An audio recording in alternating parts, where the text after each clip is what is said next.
Salut à tous, j'espère que vous allez bien. Aujourd'hui, on va parler d'un sujet grave, l'interdiction de louer certains logements et la casse des valeurs immobilières, peut-être, de certains logements à cause du nouveau DPE, donc le nouveau diagnostic de performance énergétique. Donc j'ai fait cette vidéo suite à beaucoup de demandes qui m'ont été postées en commentaire là sous une vidéo que j'ai sortie au tout début de cette année. Donc c'était une grosse vidéo d'1 heure où on parle de 5 thèmes très importants avec mes prédictions et conseils en immobilier pour 2022. D'ailleurs, vous pouvez aller la voir, c'est vraiment une vidéo fondatrice, elle est importante. Et il y a un sujet qui est revenu souvent, c'est celui du DPE et l'impact que ça va avoir. Donc j'ai vu que ça vous faisait peur ce DPE, donc j'ai décidé de vous en parler, de vous expliquer la réalité et de relativiser aussi les choses. Donc il y aura plusieurs parties dans cette vidéo.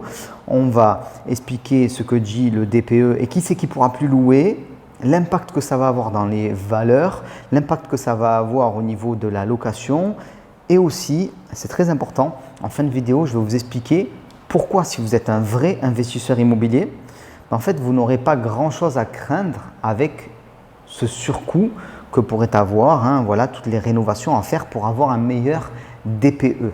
Donc si vous êtes un vrai investisseur immobilier, retenez-le, ça ne va pas trop vous impacter, mais pour ça il vous faut de la connaissance. Pour ceux qui me suivent, vous le savez, depuis le début de l'année, j'ai réouvert les portes de Jiri 4. Donc c'est ma formation Devenir investisseur et rentier immobilier, c'est la 4e année. Vous venez avec moi dans mes biens immobiliers, vous avez 4 épisodes de formation gratuits, c'est disponible juste en dessous et vous avez un programme complet, c'est le programme de formation le plus complet en France avec un mentoring, beaucoup de choses. Je vous laisse regarder.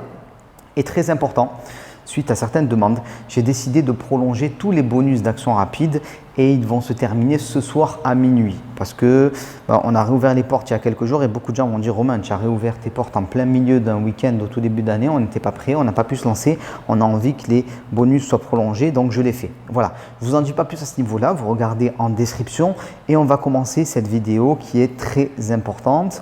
Et je voulais la faire parce que beaucoup de youtubeurs, beaucoup de blogueurs, ainsi de suite, utilisent la peur que le DPE génère pour faire du clic. Voilà, il n'y a rien de mieux de faire peur aux gens, ils vont cliquer et ils vont regarder, ainsi de suite. Mais en fait, l'impact au niveau des investisseurs immobiliers, il ne va pas être si important que ça et on va tout relativiser. Donc, je vais me charger d'éradiquer ces idées reçues et le catastrophisme ambiant par rapport au DPE et je vais vous donner des bonnes astuces.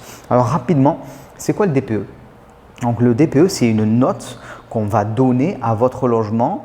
Donc, votre logement, grosso modo, vous allez devoir faire ce diagnostic avant de le vendre ou avant de le louer et vous aurez une note avec des lettres et en fonction de la qualité de l'isolation thermique et des consommations que vous allez avoir une note plus ou moins bonne. Donc grosso modo, plus votre logement il est isolé et plus vous avez des appareils qui consomment peu, par exemple une climatisation réversible au lieu d'un chauffage, plus vous allez avoir une bonne note parce que vous allez consommer peu d'énergie et vous savez où on en est, au niveau climat, on doit faire attention à nos consommations énergétiques. Alors avant de rentrer dans ce détail, sachez que même un vieux logement, très vieux logement peut avoir la note 2B. Moi je vais vous donner un exemple de mon appartement sur le Vieux-Port, on va vous mettre des petites images là, vous allez voir. Donc c'est un penthouse, il est en dernier étage. En général, le dernier étage, c'est pas très bien noté parce que la chaleur a tendance à sortir par les combles, ainsi de suite.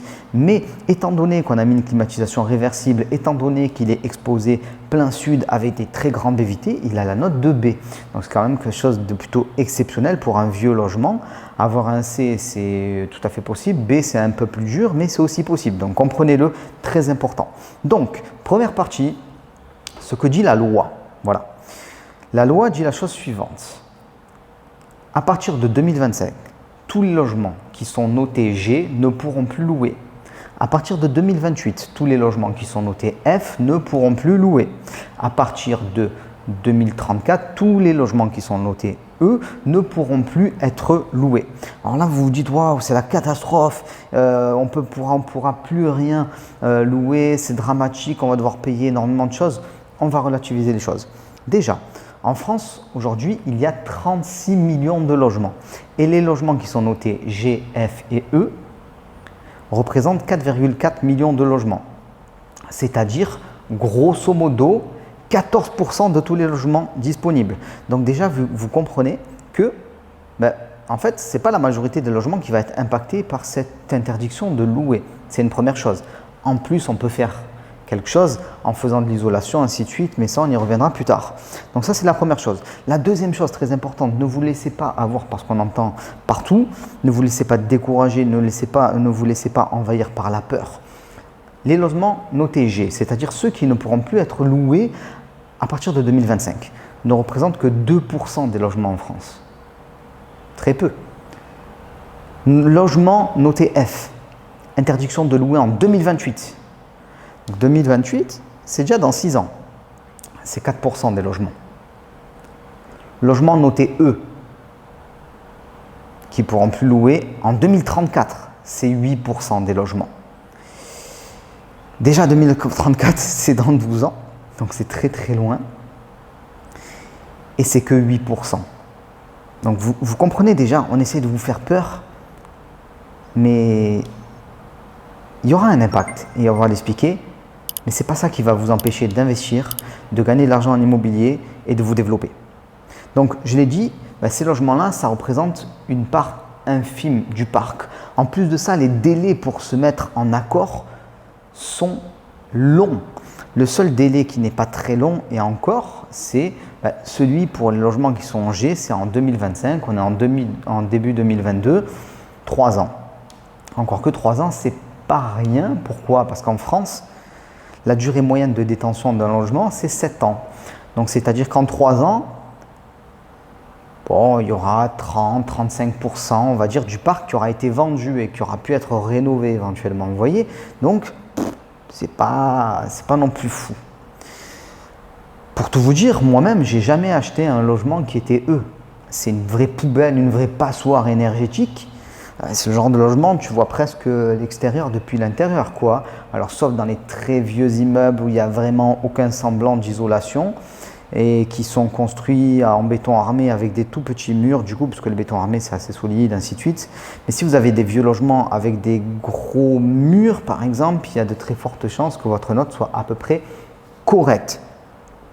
Si vous êtes un investisseur immobilier actif, il faut comprendre aussi une chose. Vous allez acheter des logements qui sont tout à rénover en général. Donc, éventuellement, si le diagnostic est mauvais, vous allez avoir un surcoût bien sûr, mais il ne sera pas énorme parce que vous avez déjà tout à rénover dans votre logement. Alors oui, vous allez reprendre les murs, peut-être que vous allez mettre du placo au lieu de simplement faire de l'enduit et vous allez mettre de la laine derrière pour avoir une meilleure isolation. Oui, vous avez du simple vitrage, vous allez passer au double vitrage, voire au triple vitrage. Mais ça va faire un surcoût au niveau de votre rénovation totale qui ne sera pas si énorme que ça. Donc pour nous, en tant qu'investisseurs immobiliers, ce ne sera pas fou furieux. Important de le comprendre. Maintenant, on va voir ensemble, parce que ça, c'est à la fois le grand espoir de certains et la grande peur d'autres. En commentaire, on m'a dit « Romain, waouh, c'est super, ça va être les soldes sur les biens immobiliers qui sont mal notés parce que la valeur immobilière, elle va baisser énormément. » Bon, vous l'avez compris. 3 ans déjà pour les logements qui sont notés G. Donc, ce n'est pas comme si les gens étaient obligés de vendre en catastrophe avant de ne plus pouvoir louer. Pour les logements qui sont notés F, c'est 2028. Et pour les logements qui sont notés E, c'est 2034. Donc, il ne faut pas vous attendre à ce que des gens se mettent à brader leurs biens immobiliers juste parce qu'ils stressent, parce que leur logement ne pourra plus être loué dans 12 ans. Ça, c'est le premier point qui est important. Donc, l'impact sur les valeurs immobilières, il y en aura un, mais il sera réduit et il sera échelonné dans le temps. Les premiers qui vont être touchés, c'est ceux qui sont très mal notés et qui pourraient être interdits à la location en 2025. Et donc, vous allez avoir peut-être une baisse du prix qui correspond au surcoût qui va être induit par toute la rénovation thermique que vous allez devoir faire en tant que nouvel acheteur.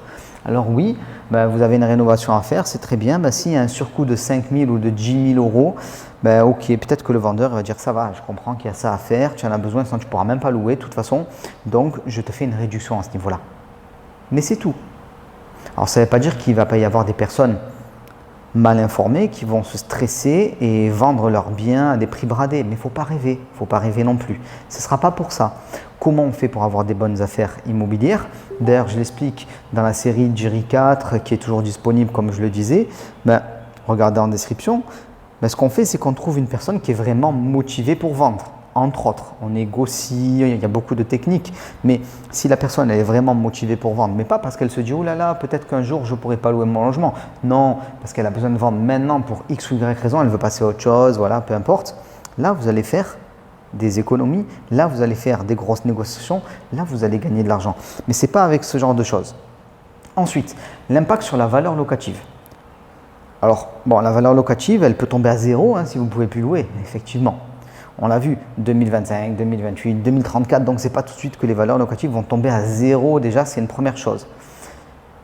En plus de ça, il faut comprendre que,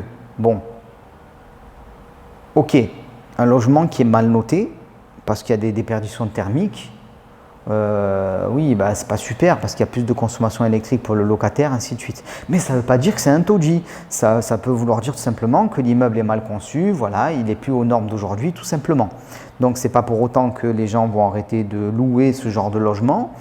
Après, ils auront la possibilité de vous faire des recours pour demander des dommages et intérêts s'ils estiment qu'ils ont trop de consommation à cause de ça. Et on pourrait éventuellement, après un jugement, ainsi de suite, vous forcer à faire les locations.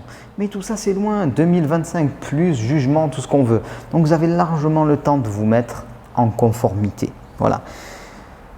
Très important de comprendre ce genre de choses. L'immobilier, c'est la valeur refuge pour les Français. Donc, on a laissé beaucoup de temps aux gens pour se mettre dans les clous. Ça, c'est une première chose. Comprenez une chose aussi, les gouvernements, ils veulent se faire réélire. S'il faut déplacer le 2025 à 2026, le 2026 à 2027 et ainsi de suite, ce sera fait. Parce que, voilà, il y a des élections, c'est comme ça. Donc, ne vous stressez pas trop par rapport à ça et concentrez-vous sur ce qui est important. Qu'est-ce qui vous fait perdre de l'argent aujourd'hui? Qu'est-ce qui casse la valeur de vos biens immobiliers? C'est parce que vous ne choisissez pas les bons endroits, vous ne choisissez pas des zones qui vont évoluer correctement, vous ne les exploitez pas comme il faut, vous ne traitez pas la fiscalité comme il faut, ainsi de suite. Ça, ce sont les problématiques d'aujourd'hui que vous devez traiter. Et c'est d'ailleurs ce que j'ai répondu en commentaire à quelqu'un. Ne te laisse pas avoir par tous ces bruits autour de toi, concentre-toi sur les choses importantes. Voilà, c'est le message que je voulais vous faire passer. Et les choses importantes, vous pouvez y accéder jusqu'à ce soir minuit dans Jiri 4. Il y a 4 épisodes de formation qui sont gratuits, ça fait 4 heures de vidéo, plus des séminaires et pas mal d'autres bonus. Au total, on a 8 heures de formation gratuite et la possibilité d'accéder au programme Jiri 4 avec notamment 50% de réduction. Donc c'est vraiment du lourd. Profitez-en, ne vous laissez pas distraire, regardez ce qui est important et on se retrouve dans Jiri 4. Ciao tout le monde.